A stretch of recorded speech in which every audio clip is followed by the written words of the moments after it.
Hello, welcome to FinTech Impact. I'm your host, Jason Pereira. Today on the show, we have Andrew Altfest, founder and president of FP Alpha. FP Alpha is a platform that's looking to bring artificial intelligence to comprehensive financial planning, but not specifically the financial plan itself, but all the surrounding areas that financial planning software doesn't necessarily address to the full depth that it could. And with that, here's my interview with Andrew. Andrew, thanks for taking the time today. Jason, great to be here with you. So Andrew Altfest, founder and president of FP Alpha. Tell us about FP Alpha. What FP Alpha does is it takes documents like wills and trusts, tax returns, insurance policies, allows users to upload them. Then by using AI and other advanced technology, FP Alpha summarizes those documents, turns that information into actionable, holistic financial planning opportunities, creates elegant deliverables, and quantifies the value for advisors through those planning opportunities. So there is a lot for us to go and unpack there because what you just said leads to any number of questions for listeners. But let's start off with the history of FP Alpha. So what inspired you to start the company? What was the burning need? Yeah, well, I've been an advisor for over 17 years. So in addition to being founder of FP Alpha, I'm actually president of an RA in Midtown Manhattan that manages about $1.5 billion. And FP Alpha grew out of a pain point that I had as an advisor and as a leader of an advisory firm. And it started way back in 2015. One of our advisors came in and he got a question from a client and he wanted some advice about how to answer it. And the question was, how are we different than a Robo-Advisor? This was in the early days of Robo-Advisors. And I really didn't have a great answer off the tip of my tongue, and it really bothered the hell out of me. And so it got me thinking about how, as an advisor, what do we do for clients that they want? What do we need to do for clients in the future to continue to thrive? What do robo-advisors do? And what are they trying to do?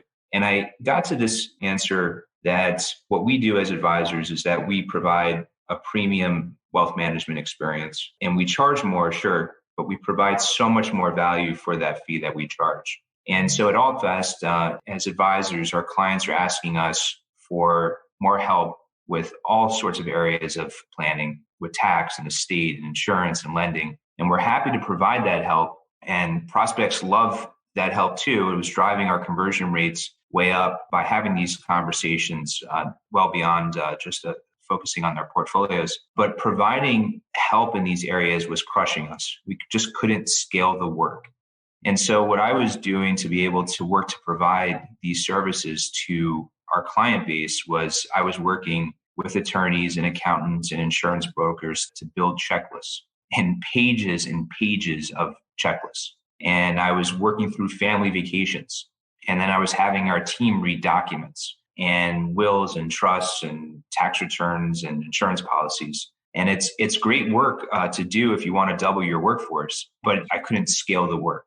And I also couldn't really ensure that there was consistency of the work across our firm and our advisors. So if I was having a conversation with a client and another advisor was having that same conversation, it would look different. It wouldn't be Starbucks where the coffee is the same. So I was taking a look at the financial planning software that we had available to us in the industry that we were using. And it really, when it comes down to it, covers one problem, which is forecasting the sustainability of spending in retirement. It won't read a tax return and tell you where to save money, or read a will and tell you how to reduce a client's state estate tax bill. So as advisors, what we are doing today is, and we're trying to remember something from a CE event that we attended 2 years ago, or we're Googling the answer for something, or just telling a client to see an attorney and wishing them luck. And so I really couldn't understand why I was reading about advances in AI and supercomputers, but I'm building repeatable processes and that really should be left to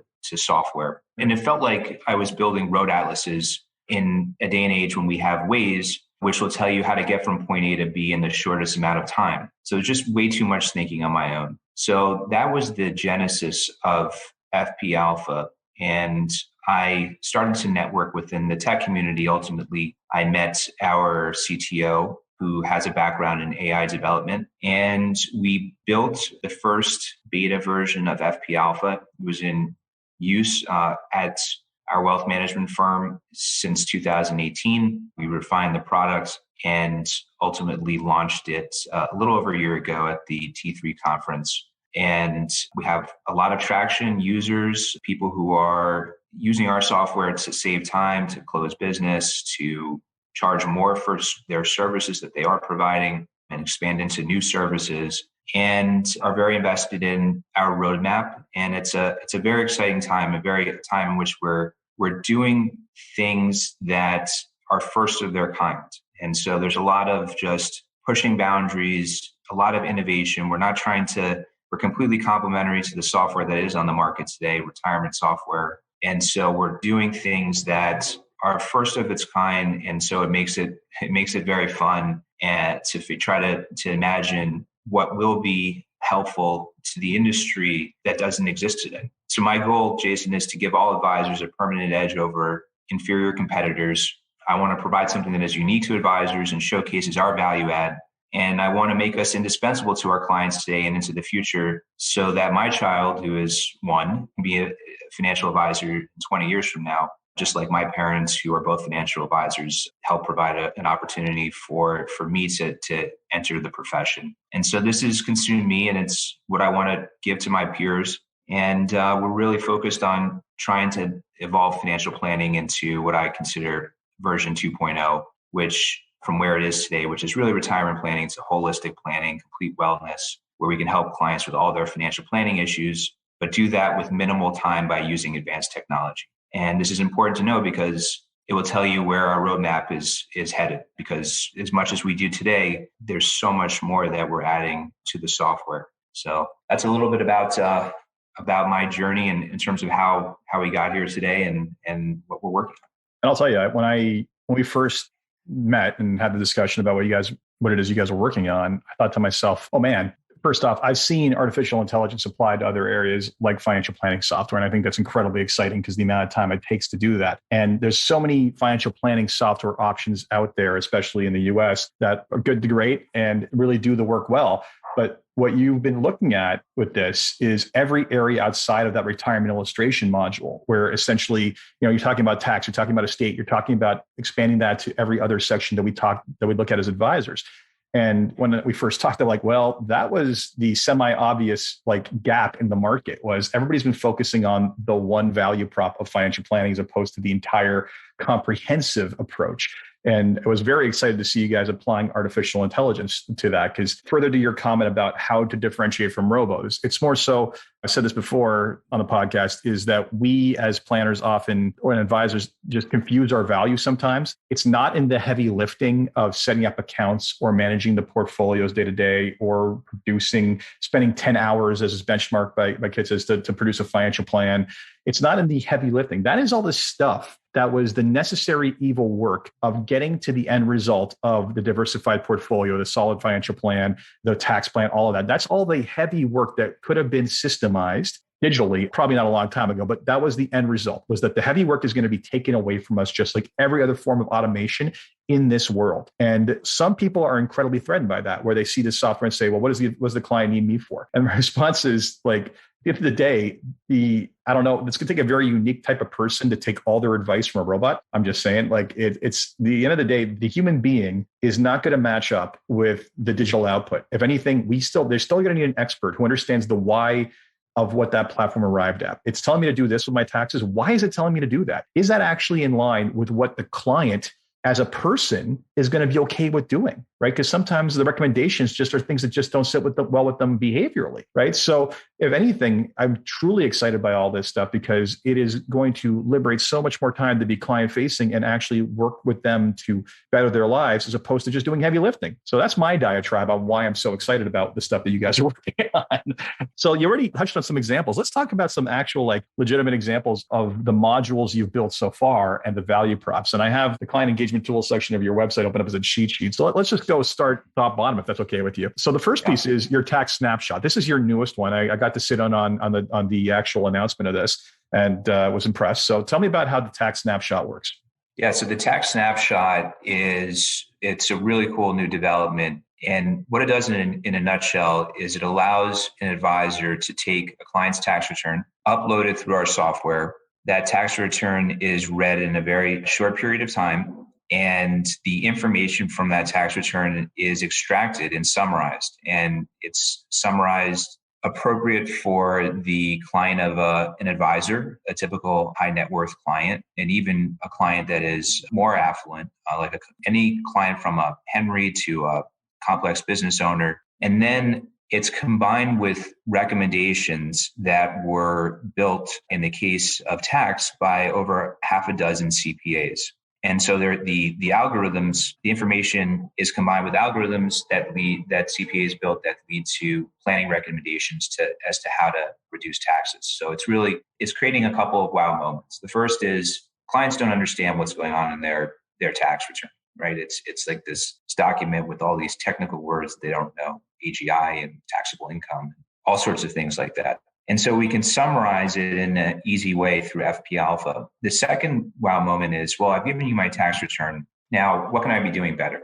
If I sent you my tax return, that's what I expect. And we have easily digestible recommendations with full explanations that you can share with a client around how they can reduce their taxes, whether it's a Roth conversion or bunching their contributions to go beyond the standard deduction and have a benefit from itemizing, etc. And then increasingly, we're quantifying the value of those recommendations. So how much should I convert to a Roth IRA, for example? How much is that worth to the client or projected to be worth to the client over the course of their lives? So the advisor could get full credit for saving the client $200,000, for example. And that's a really high value moment in which the advisor is demonstrating their value. And to be quite frank, this is a service that we're finding advisors can charge more for. And you're providing more value.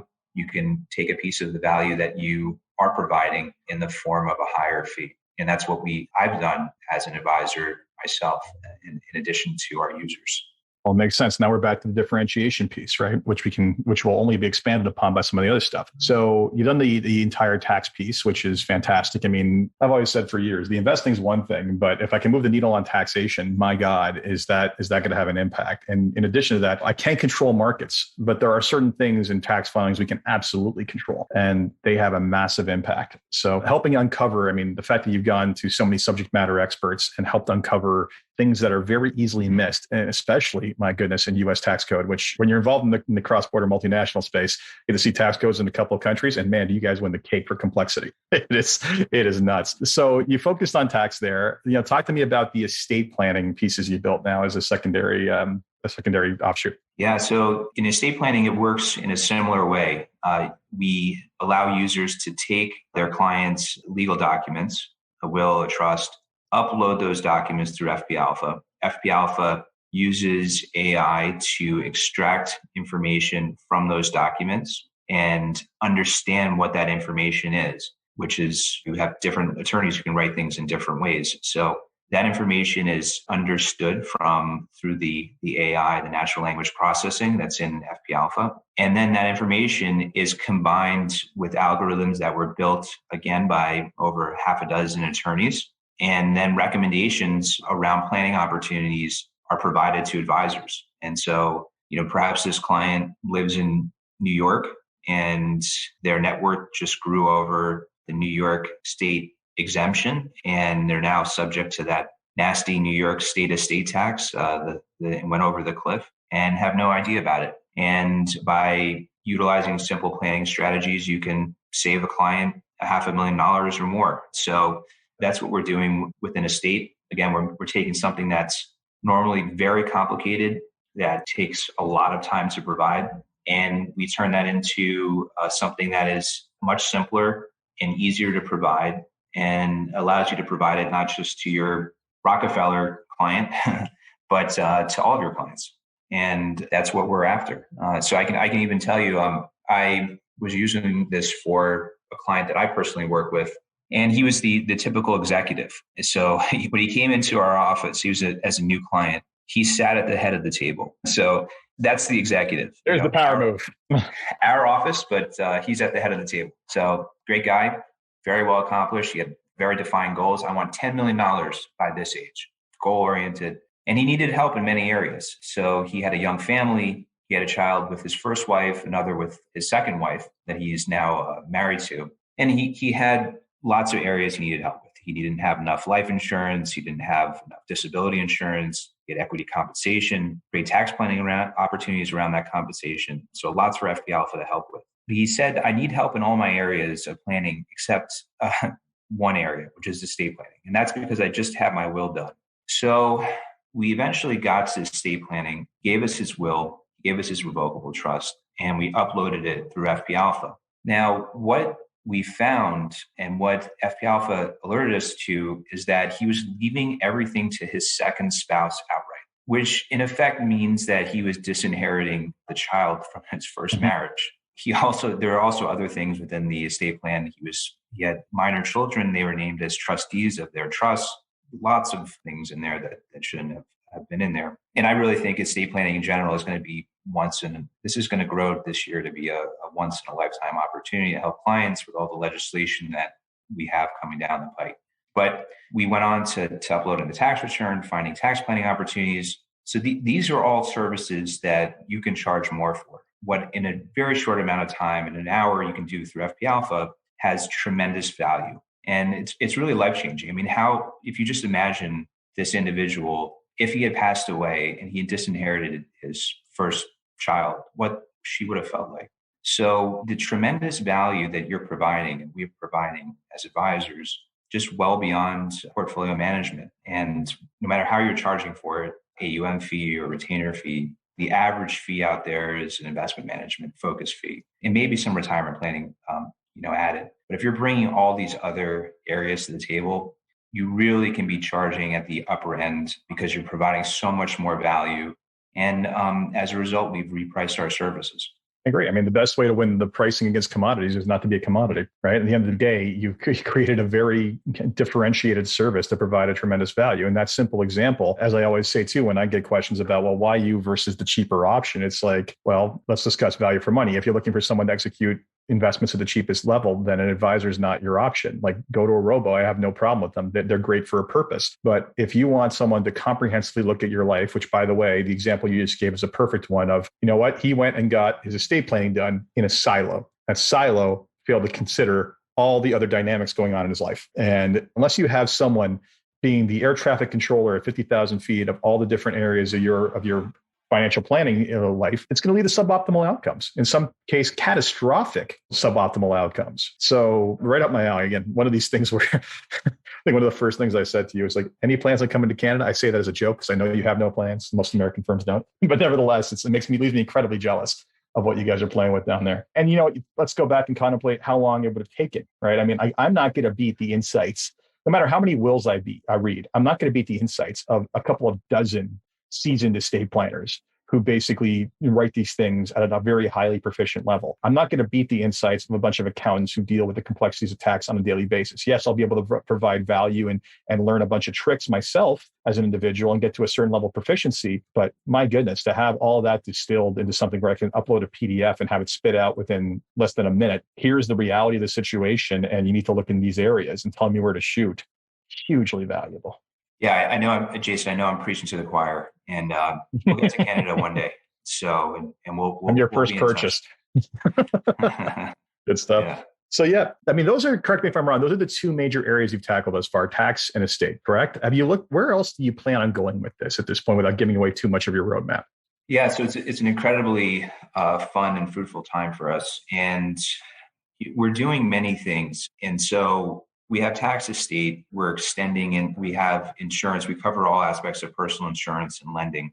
And what we're doing is we're summarizing people's policies and people's situations in all of insurance and increasingly in other areas. So today we're providing planning recommendations throughout these areas. And now we're creating additional visual deliverables to summarize when someone uploads, let's say, their homeowner insurance and their auto insurance or their long-term care policy. So there's this extension into summaries as well as into combined with the recommendations, the algorithms that we already have from the attorneys and the accountants and the insurance brokers that are in the software. We're also and have been working for quite some time on a prospect tool. And this is really cool because this is going to be the first of its kind tool within holistic financial planning to be prospect facing and to help shorten the sales cycle and close prospects at a higher rate by using holistic planning combined with AI. So how it works is prospects will be able to go to an advisor's website. They'll have a link on the advisor's website to put in information about themselves. And with minimal information about a prospect, the prospect will get a health score and a report that shows planning opportunities for them that are very likely to apply to them. So this is based on predictions, very much like Netflix predicts what type of movies you'll like with a high degree of accuracy. You probably don't get past the first 5 before being able to select something, right?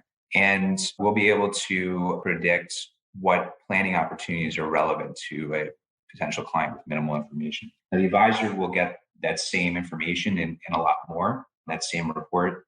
And it's a way to engage a prospect to get them to take action, and also to use this information throughout the prospect process for the advisor to have access to information around planning opportunities holistically that will allow the advisor to build trust and with a prospect early on, to differentiate from others who are just helping with one part of their financial lives, the portfolio and cash flow planning. And I think this is really great, particularly in the digital environment that we're in and are very likely to stay in, even if as we return to more in-office meetings, to be in this hybrid environment of where boundaries are not as relevant and people feel comfortable working with advisors digitally, but to overcome challenges around the trust side where it's easier to close a prospective client when you're sitting down in person with the prospect or showing them your beautiful office. But when you don't have that, how do you build that trust? How do you showcase your value? And this is our answer. So it's going to help across the spectrum of holistic financial planning. So, I mean, it's, again, the prospect thing is interesting because I see a number of plays like this and it makes total sense. Now you're not just a tool advisors use to service their client. You're a tool advisors use to bring in new clients, which is a completely different value proposition and something that frankly should be reflected in premium pricing as well, because, hey, it's not just about keeping your clients happy. It's about also paying for itself in new clients altogether. So fantastic. So before we wrap up, there's 3 questions I want to ask everybody that I ask everybody that kind of end on a positive note. And the first one is, so if you had one wish for something you can change in your company or in the industry as a whole, what would it be? It stumps everyone, by the way. Yeah. So I think where I would change is in the industry, and where I think is a great opportunity for all of us, is to have technology that is built for advisors, innovations that come out that are for advisors, and not innovations that come out that are for consumers and then sold to advisors as another line of business from the technology companies, or adopted from the consumer side and then given to advisors. I think we as an industry, we need our own proprietary technology that showcases our value, and is not available to consumers. I'll echo that in a slightly different way. I think what I've seen is consumer-facing technologies that are repackaged and bundled for advisors. And the problem is that when you're consumer-facing technology, you got to keep it simple to the nth degree, because the consumer will never understand the level of complexity that a trained professional will. And the problem is when you try to go from the incredibly simple system to the more complex one that does everything the advisor needs, inevitably, that's not what the people were there for. That's not necessarily the expertise within that firm. And it's always, I see it as a real challenge for a lot of these companies to go from consumer-facing to advisor-facing. I think it's a lot easier to start from you're meeting the advisor needs. How do we take the key actionable learning items that come out of this and distill it into something that is consumer friendly versus advisor friendly? I think that is just, in terms of the development path for how value is provided, is significantly greater. But I think a lot of it goes back to the original founders of the company and their view, right? If they're coming out because they want to service consumers, they're going to take that slant, right? And they're not necessarily going to be able to think to the next level of what it is that professionals are doing. So it's an interesting challenge, but I agree. I won't say it's so much proprietary, is that the reality is that even if the system does a lot of this stuff for us, the understanding or the level of knowledge you have to understand the why the system did what it did. And to understand, again, as I said before, if this matches the client or not, and correct for where the reality doesn't match the recommendation. That is an expertise on itself that cannot be replaced. And from that standpoint, to me, it's not about proprietary. It's about doing all the stuff that I would do otherwise, but making it so much faster and more effective. Anyway, that's my rant again. So second question for you is, what's been the biggest challenge in getting the company to where it is today? I think what we're doing, there are lots of interesting things that you find. I mean, first, what we're doing is different.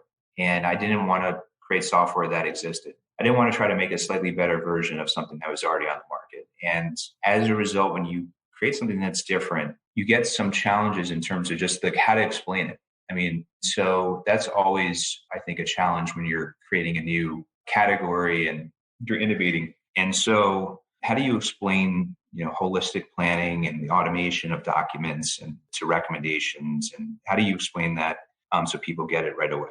So we've had to think about that and had a couple of versions of our website. And I think they're prioritizing what we're working on, which is we have so many things that we're working on introducing to the software to take financial data that we all have as advisors and turn it into actionable planning. But then you have all these future developments, and you have to balance that with things that make the software even more helpful today. So there could be, very small things. It could be additional integrations. So I think that that's always a challenge, but we've been able to meet that challenge. And so, we started off by integrating with all the major CRM companies, which we have done in the first year. And we are working on integrating with some of the big retirement software companies, investment accounting software companies. But at the same time, we have all of these new innovations that are coming out. Some I've discussed and many others. So we're having to balance kind of like the day-to-day, just make this better and more useful with minimizing duplicate data entry when some of this information that we pull in is in the CRM already that advisors use with launching new features. And so I think that's one challenge and that we've worked on. Yeah, disparity of data across silos is definitely a challenge for everyone. Last question for you before we wrap up is, what excites you the most about what it is you're working on and keeps you getting up in the morning to fight the good fight? Yeah, so what I love doing is what I'm passionate about is I'm passionate about making advisors more indispensable for their clients.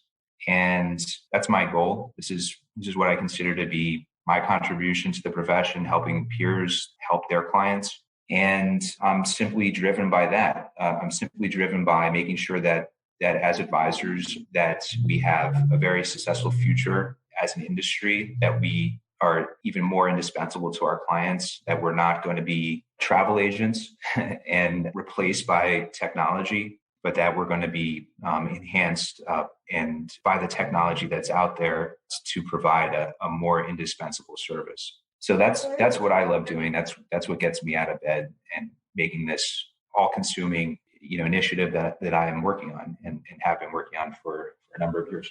Well, and I'll commend you because it goes beyond that, right? Because at the end of the day, the only way advisors to be indispensable to their clients is to provide greater and greater levels of value over time. So for every advisor you make more indispensable, you make their time more valuable and their outcomes for those clients more positive. So what can I say? You're trying to make advisors' lives better, makes people's lives better. So well done. So Andrew, thank you very much for your time. Very much appreciated. Thank you, Jason. It's been a pleasure.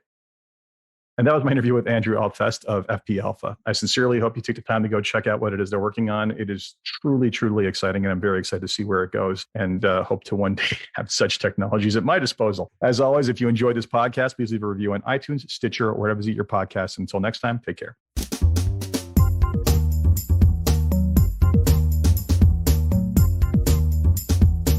This podcast was brought to you by Woodgate Financial, an award-winning financial planning firm catering to high net worth individuals and their families. To learn more, go to woodgate.com. You can subscribe to this podcast on iTunes, Stitcher, and Google Play, or find more episodes at jasonpereira.ca.